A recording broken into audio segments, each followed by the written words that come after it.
Well, hello everybody, I'm Dr. Glenn Harrison, and this is Chef Sherri with Chef Sherri Sauces.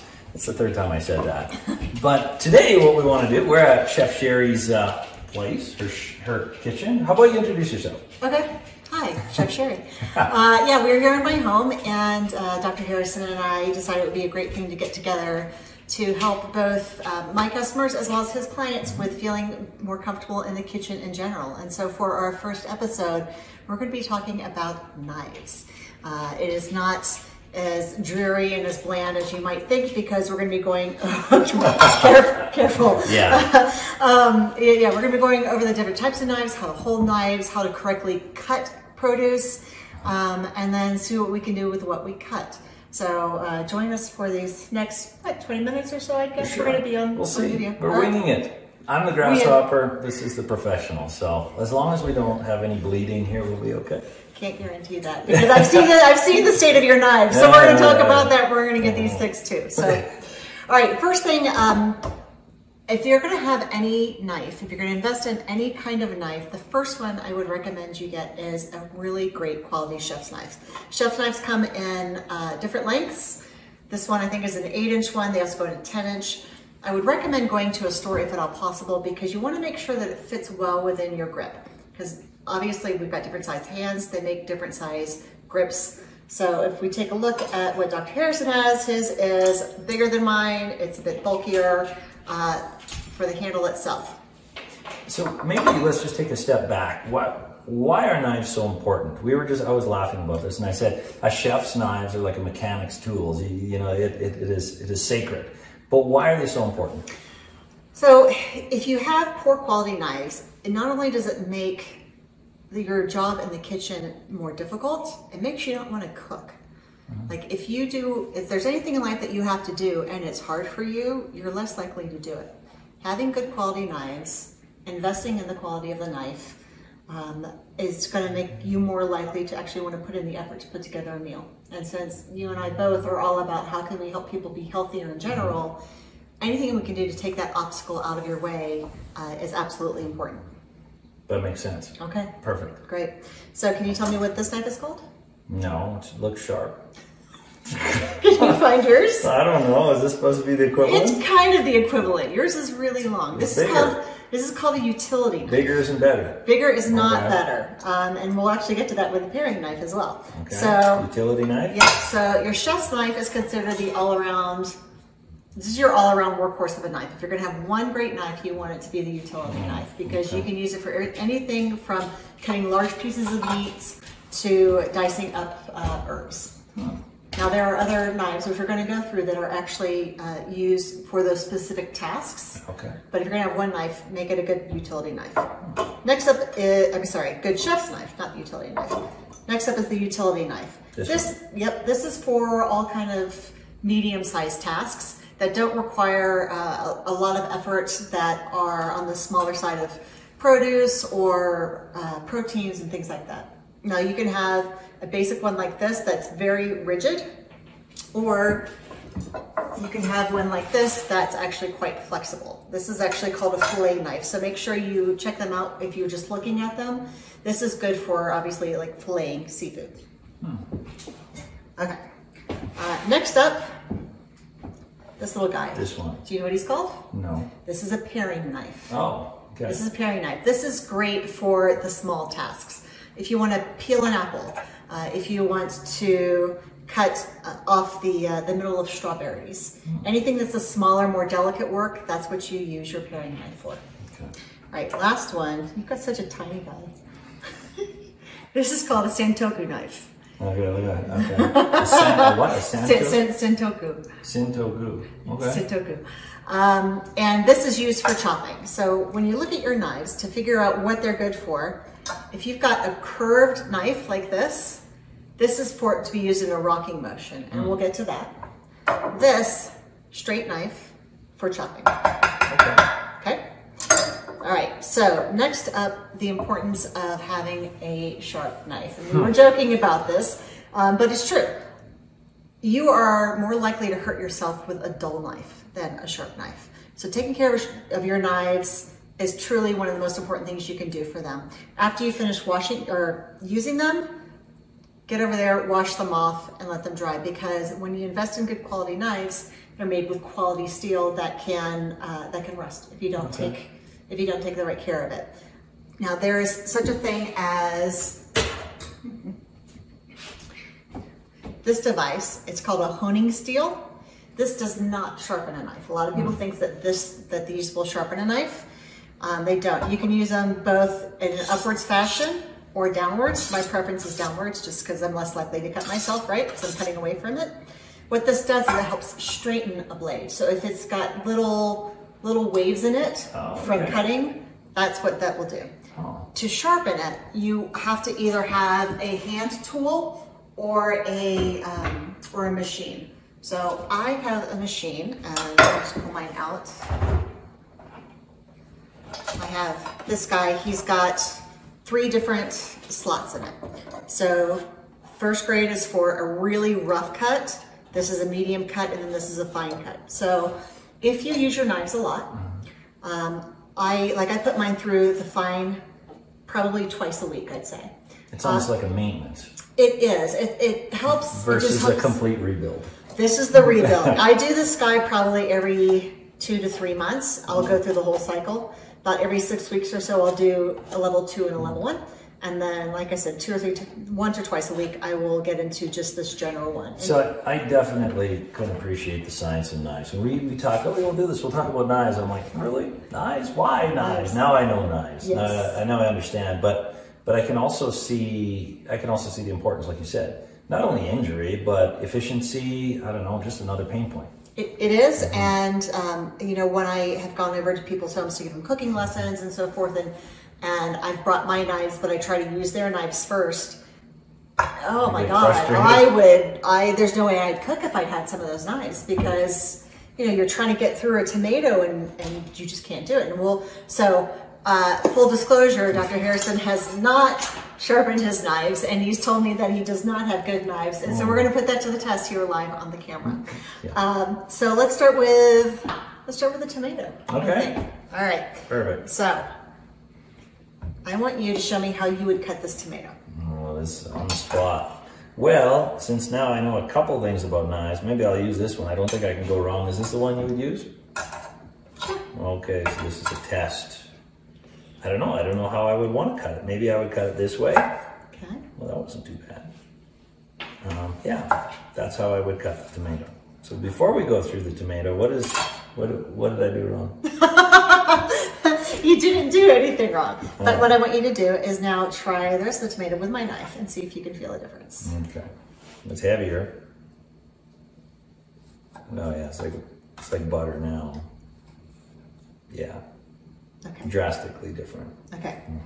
So that is You're careful with that knife. Yeah, it's one of those where if you drop it, just let it fall and you'll figure it out from there.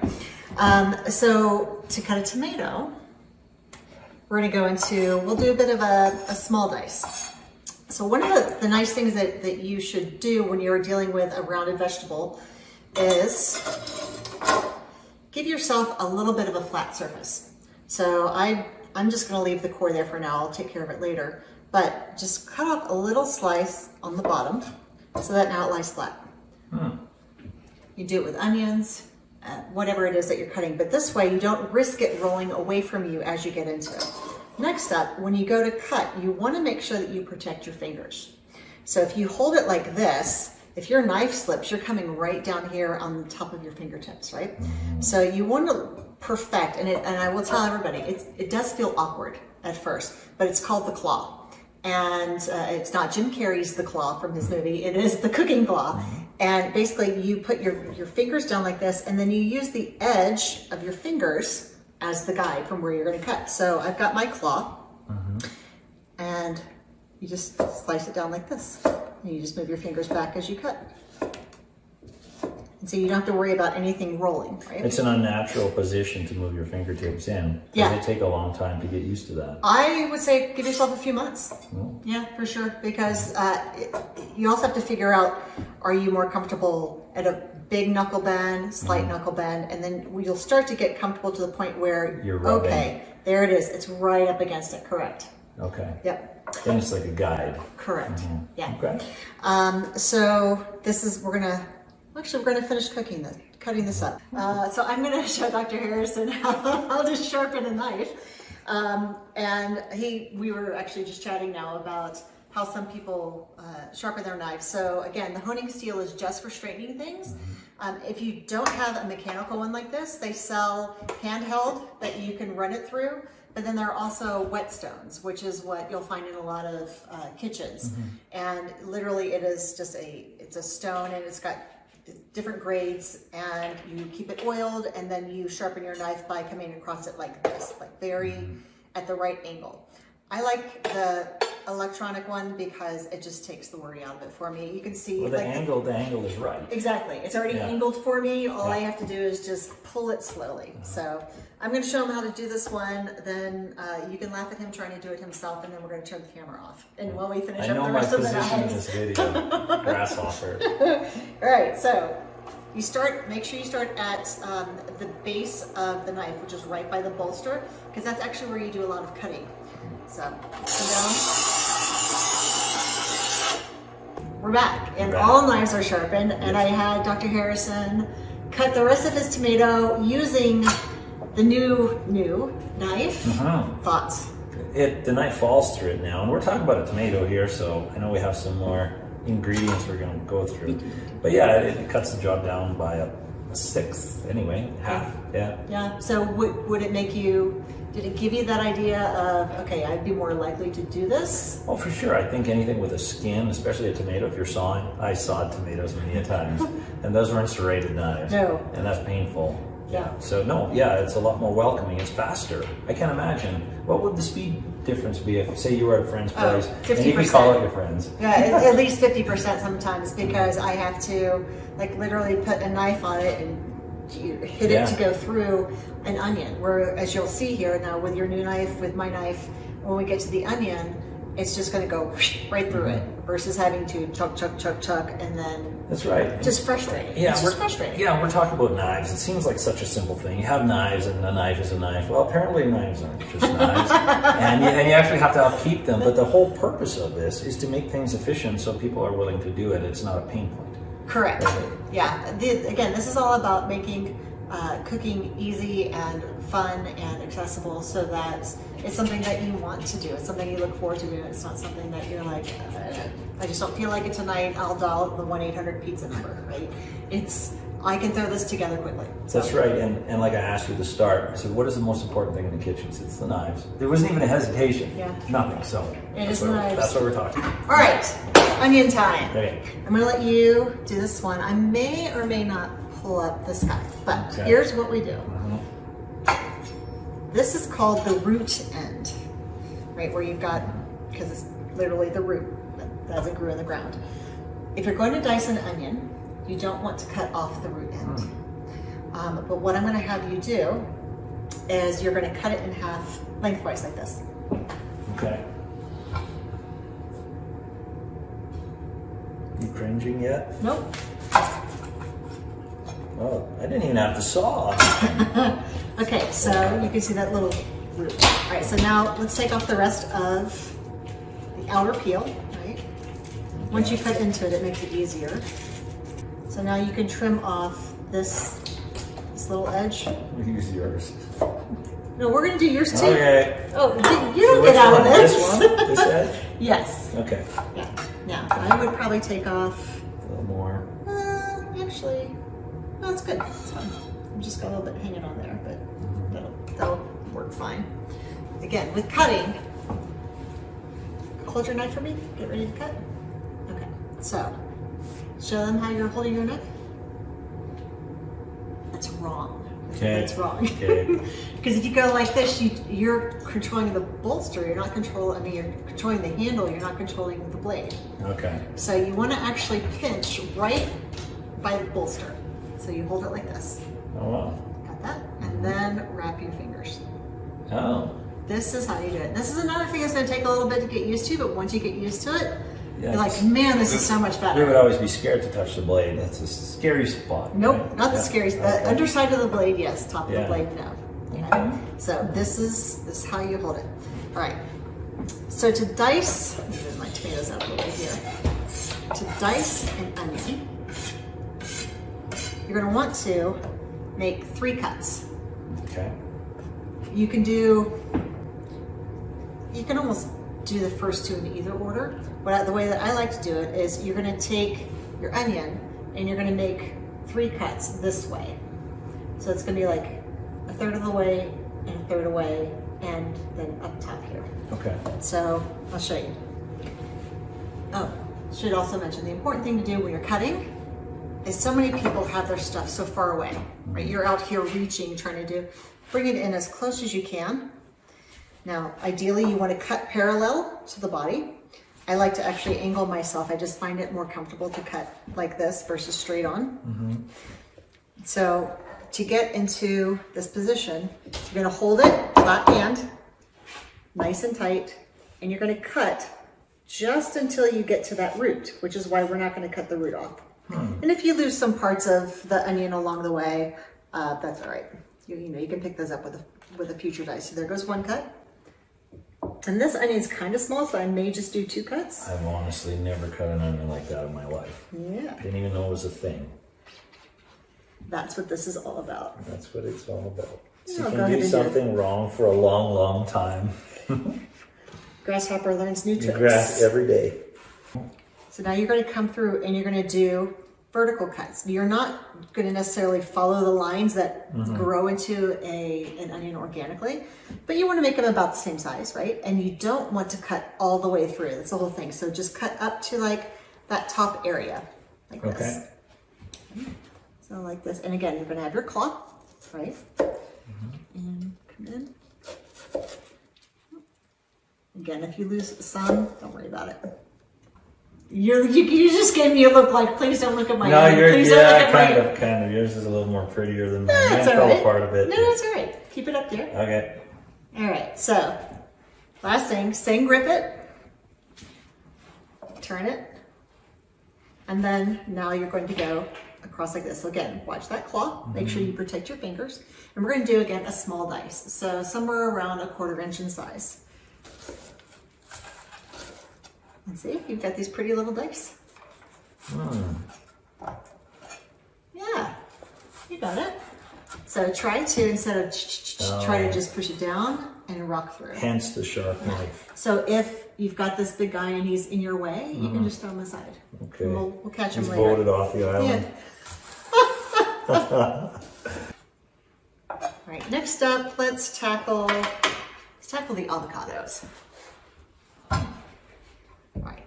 So, Fun fact about avocados you showed me earlier. all right, fun fact. I don't have the bag of mine. So,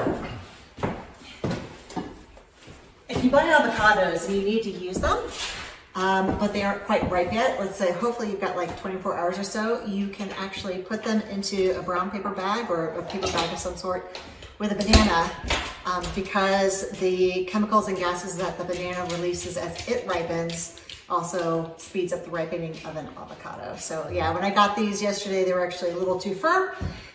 Today, there's definitely squishier, not overly squishy. So we should be good. So that's the fun fact tip of the day, is how to ripen an avocado. It speeds it up quite a bit. It does, yeah. Okay. Quite a bit. So not just leaving them on the counter, but actually. Yep, in a bag with an avocado. I mean, in the bag with a banana. Okay. Yep. Okay, knife. What's your knife choice? I think I want to use this one. I think it's a good choice. Okay. So do you remember what this one's called? It's called a paring knife. There we go. All right. So how would you do this? I don't know how I'd really do it. I think I would probably just go all the way lengthwise. Yes, That's probably what I do. So here's an easy way to do it, right? And this one, again, be careful when you're holding it. So start at the top and just slide in until you hit the pit.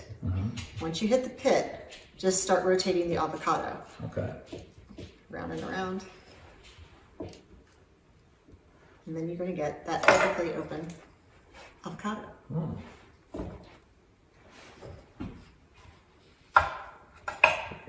Maybe. Yep. Yep, you just pull, twist it and pull. Voila. Okay, now how would you get the pit out? Well, I would probably try not to cut myself. I would do that.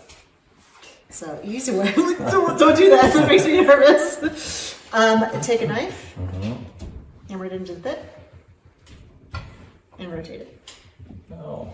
Just twist it. Yeah. There you go. Yeah. So what I like to do with the avocados, and actually if you're going to dice avocado, it's so super easy to do right here while it's still in its skin. Do be careful though, because you're going to be putting the knife in, and if you push too hard, you'll come through and potentially cut yourself. You got it, yeah. So I just come through and I make lines, and then just turn it.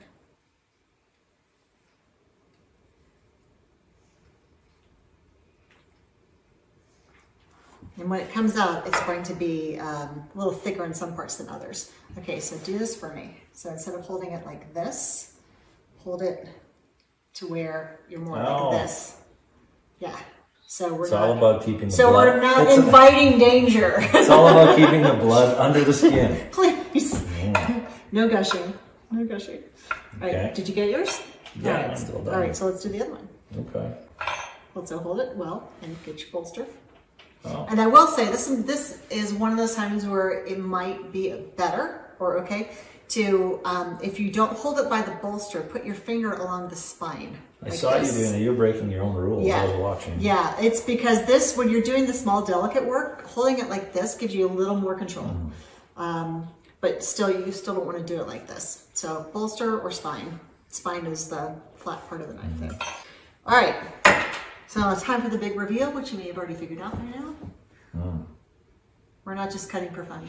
Okay. No, we're going to make us some guacamole. Oh. So I have a good friend, Joe, who lives in New Jersey. We used to get together every couple of months and just goof around with music. And we both love guacamole.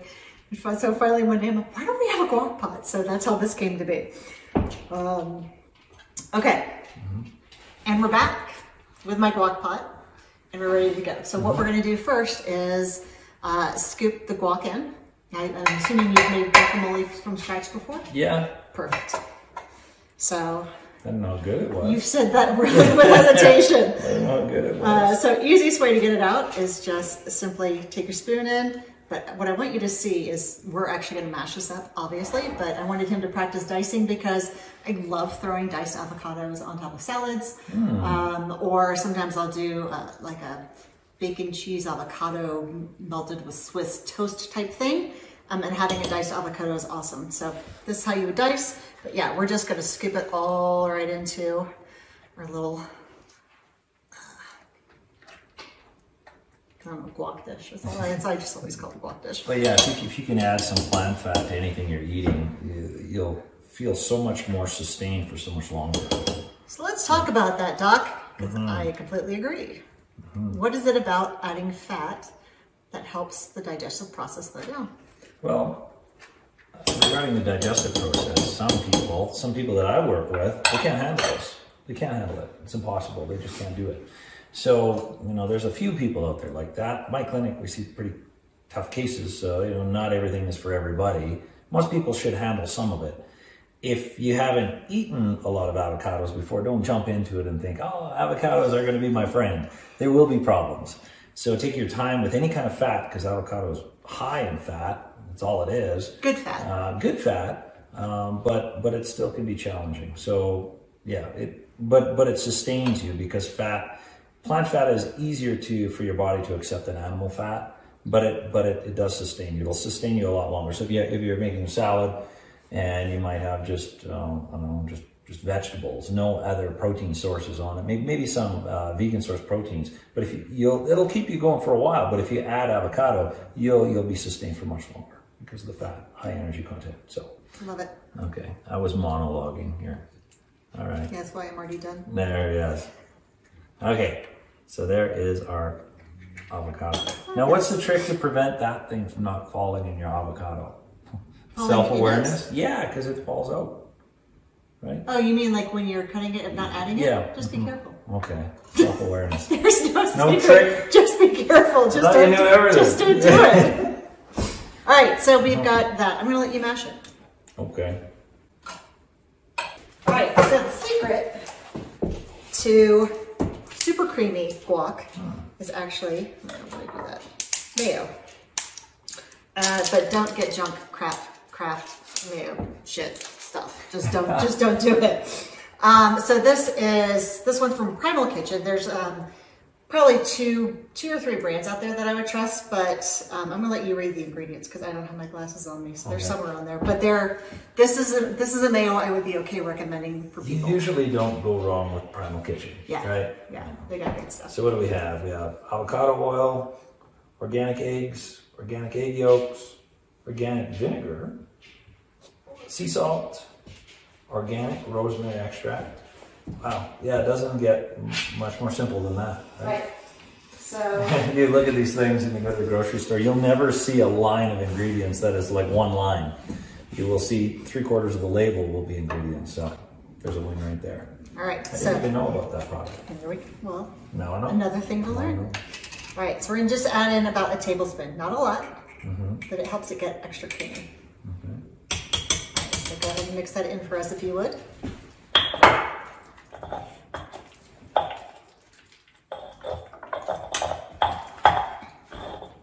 There we go.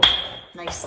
All right, so you can, when you move things off of a board, you can use your hands, you can use your, try not to use your knives because that just helps dull them out faster, or you can use a scoop. So oftentimes it's just easier to get things in on a scoop like this. I like that. And then bring them straight over.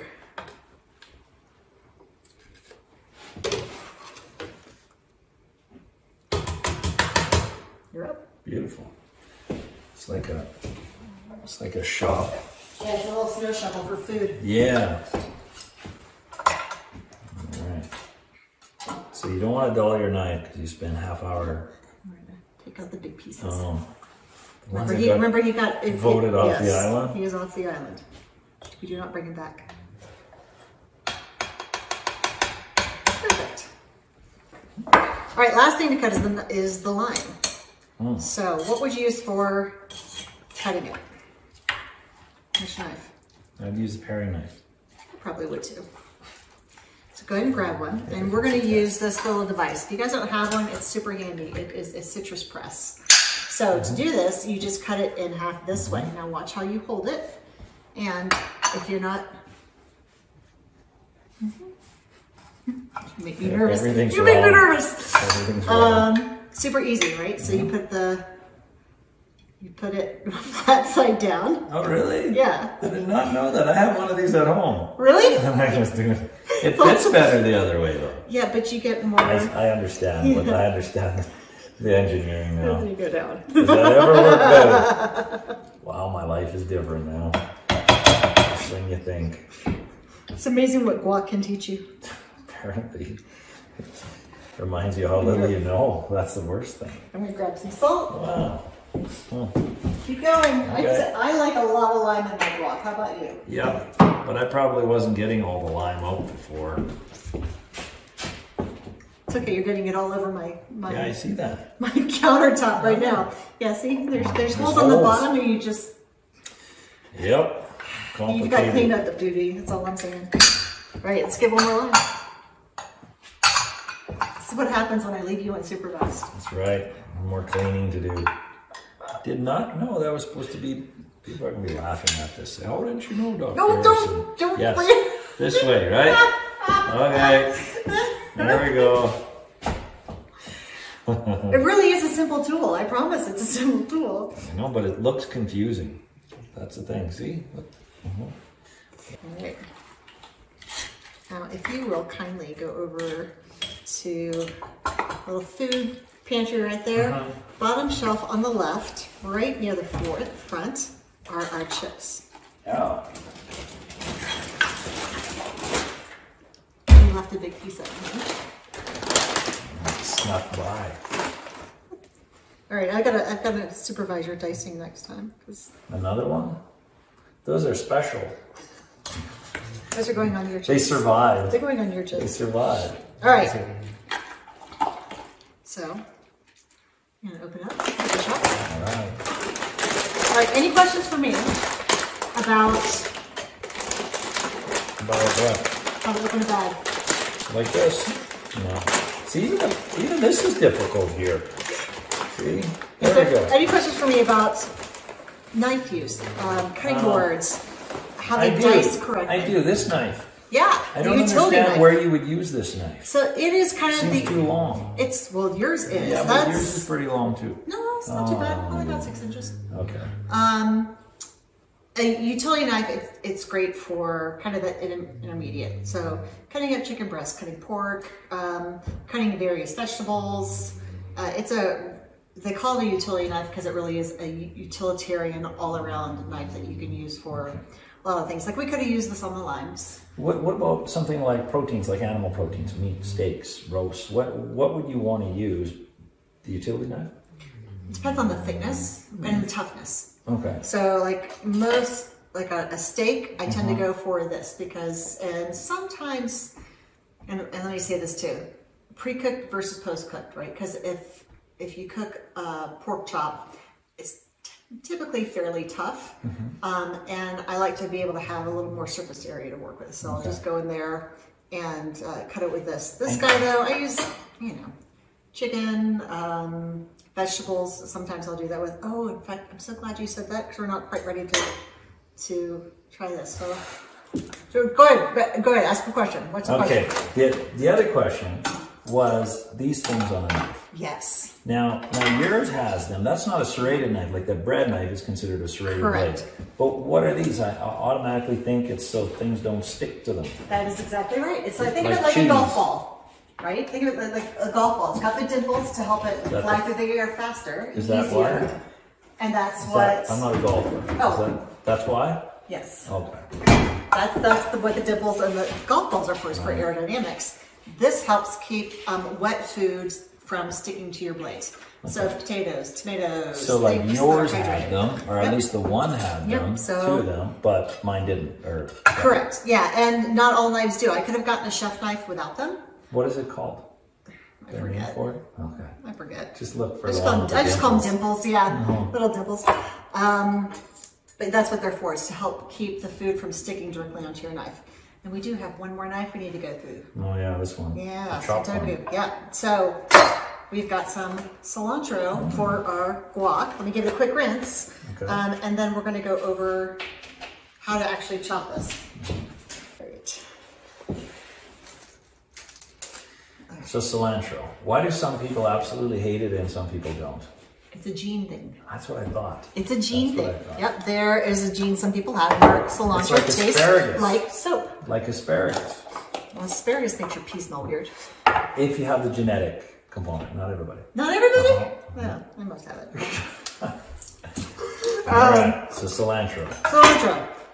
Cilantro is fun because it's one of the few herbs that you can actually eat the stem as well. So you don't have to worry about getting the stem into the guac because it tastes just like cilantro.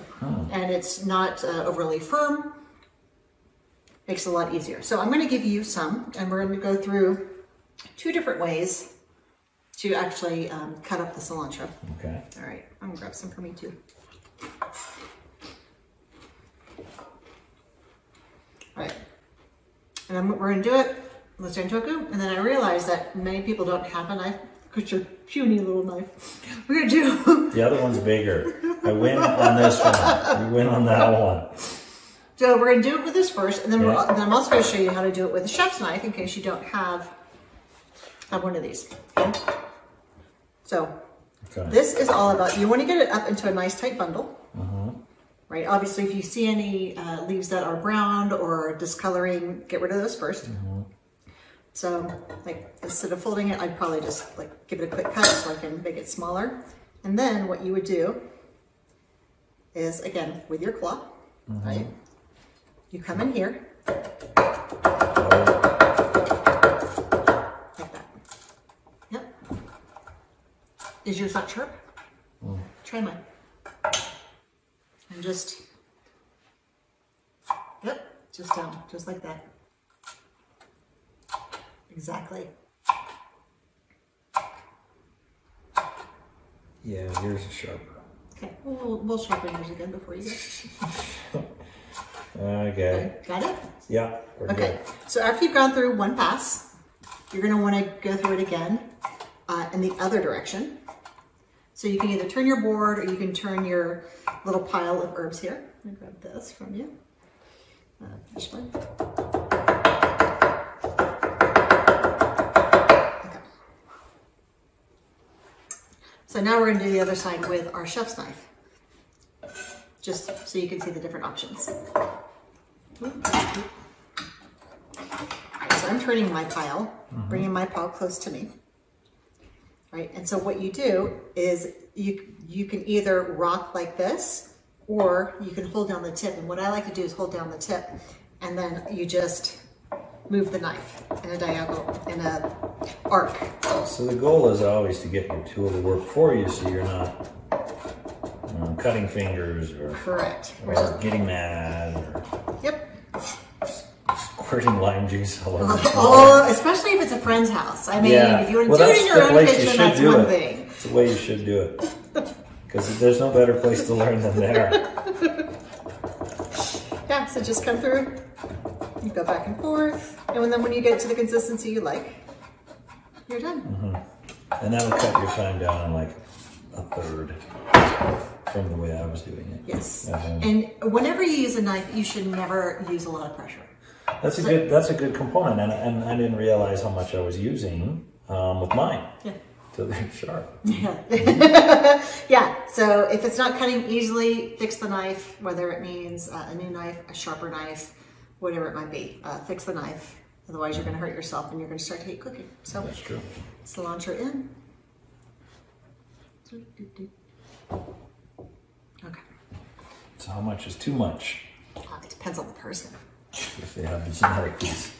This is true. Yeah, you don't have it, do you? No. Okay, no. yeah. I'm good with cilantro. Yeah, we do have quite a bit of onion in here, but we'll make it work. Okay, chip. Chip. All right. Okay, so you're the chef, so you try it first. Well, I think you should grab one too. I'm the grasshopper. Because we have to. Okay. All right. You got to cheers. God, cheers. Cheers. Cheers.